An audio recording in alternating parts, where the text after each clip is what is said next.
everyone, welcome back to my channel.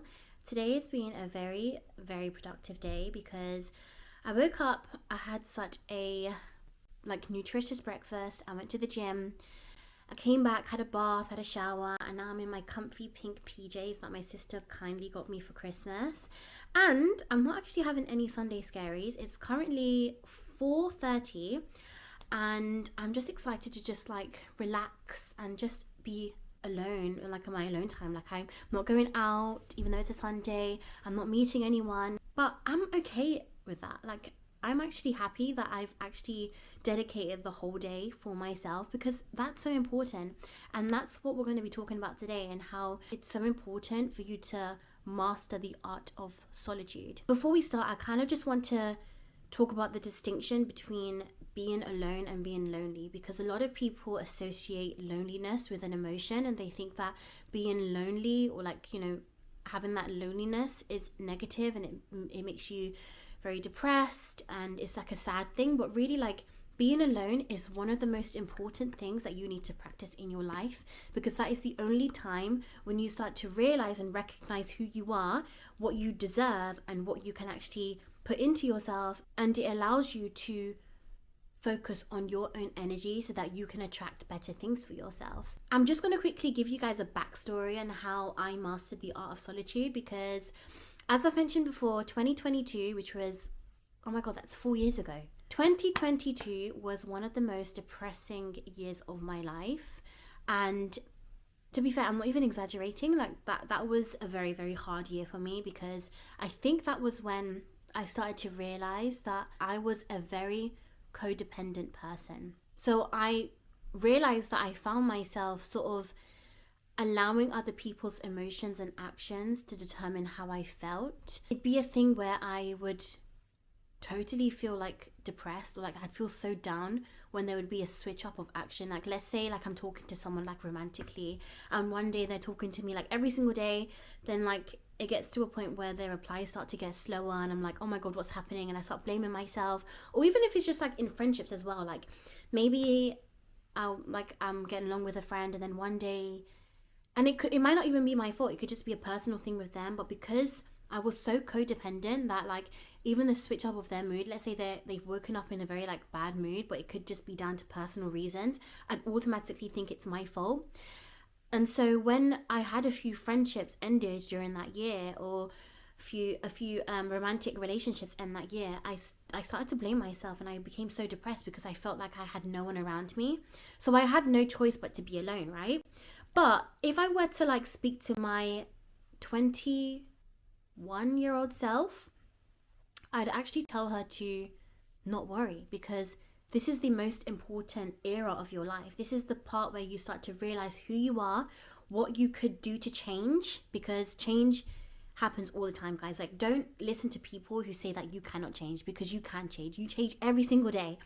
But this was a time where I was able to change and reflect who I was and what I could do to attract better in my life. And that's exactly what I did. So even though my life sort of consisted of going to the gym, going to work, coming home, eating, repeat, etc., but I found that being alone allowed me to reflect on my own thoughts and understand that how I was acting was so bad for my energy.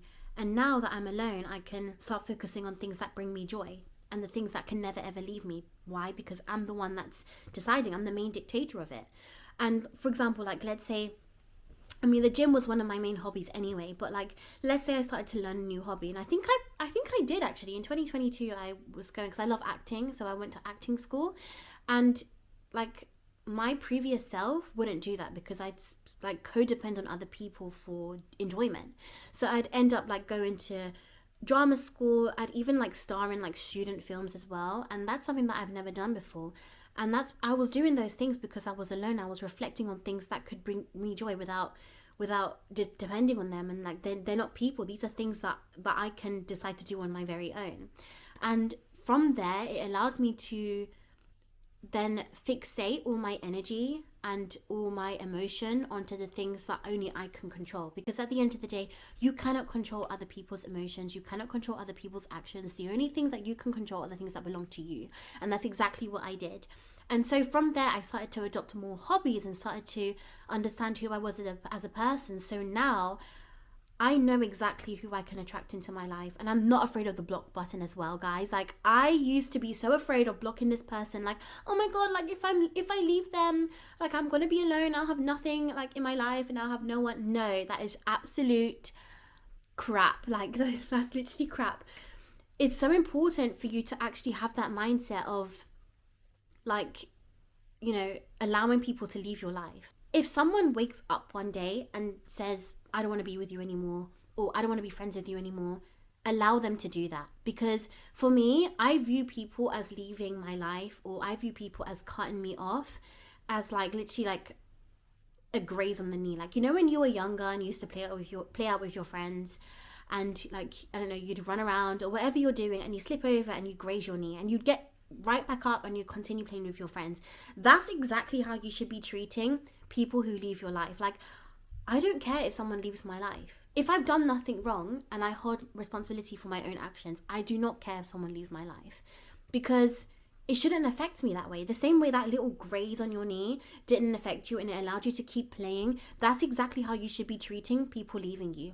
So if someone leaves you, if someone decides to block you, if someone tells you, oh, I don't love you anymore, then be like, okay, bye. The only person that you should be putting first is yourself. And I don't mean that in a horrible way, but it's so important to be selfish, because when you're selfish, you then allow yourself to build that standard and allow yourself to bring all of that energy back into you. Because at the end of the day, I know that humans in general need social interactions to survive, right? We need to be social around people. We need to make connections in order to survive.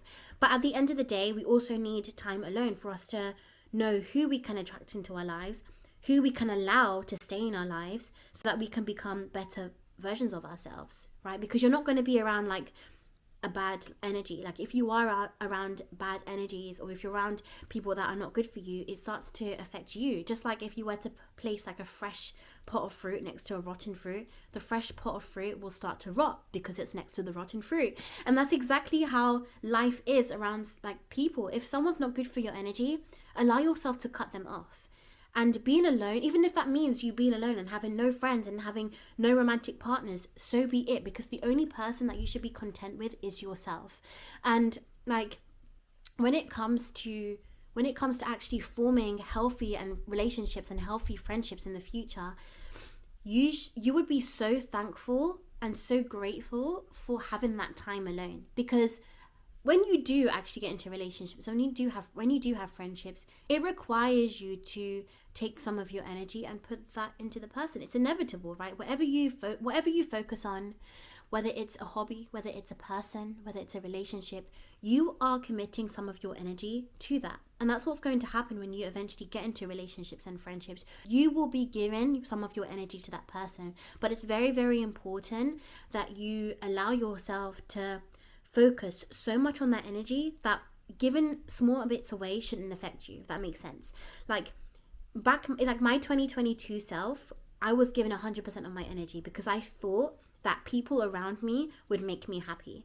But now I can give 10% of my energy, but at least I have the 90% for myself. So it's so important for you to remain alone so you can understand what's good for you and what's not. So then when you do eventually make relationships and friendships in the future, it shouldn't affect you. And that's why I don't really start to blame myself or start to question my worth when people leave me. Because like I said, someone leaving you, people leaving you should not affect you. It shouldn't be a big thing. And in fact, I actually thank God. Like, when I get rejected, I actually thank God, because I know that this person isn't meant for me. And it's like a calling for me to then focus back on myself again. Even if I was focusing on myself before, like a couple of months ago, I got heartbroken, but that hasn't affected me as much because I know that I can be content with myself. Like, I was happy before them, so I can be happy after them, if that makes sense. But my 2022 self would start blaming myself. I'd start questioning my worth. I'd start saying, oh, like, what's wrong with me? Why isn't this person like loving me? No, because the only person who should be determining whether you're worthy is yourself. And that's why solitude is important, because you start to sit with yourself and start to wonder, what do I need? What do I deserve?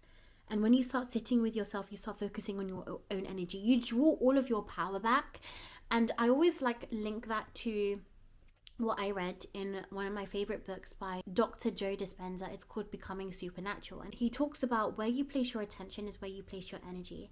And the more you place your energy into something, the less magnetic you start to become, and you become like nothing but matter. So when you're matter, you don't really attract anything. You're not really worthy of attracting anything, right? But when you're like a magnet, you start to attract everything around you because you've placed all your energy back into yourself. You've drawn your power back. And that happens the most when you are alone, because you are the only person that you're focusing on. And if you're focusing on you, you're placing all of your attention on you. So you start to understand what's best for you, and you start to attract all of the good things. And the thing is, when you're alone, that's when all the opportunities come to you. Like, that's why when people tell you, even though it's so tiring, like, you know, when someone says, oh, the best relationships happen when you're not expecting it, or the best relationships happen when you're enjoying your time alone. But they're partly right, because when you're so fixated on yourself, and when you start focusing on purely on yourself, you then start to become magnetic, meaning that you attract everything around you. But if it's the opposite, where like you're constantly focusing on other people around you, you start draining yourself, you start draining your energetic battery, and then no one's going to be attracted to you. In fact, you're going to be putting other people on a higher pedestal than you. And that's wrong. That's 100% wrong. You should not be doing that. The only person that you should be putting on a pedestal is yourself. Also, as mentioned before, solitude has actually allowed me to become so creative with myself. The amount of hobbies that I have now is like so crazy. Like, I found myself considering to start knitting.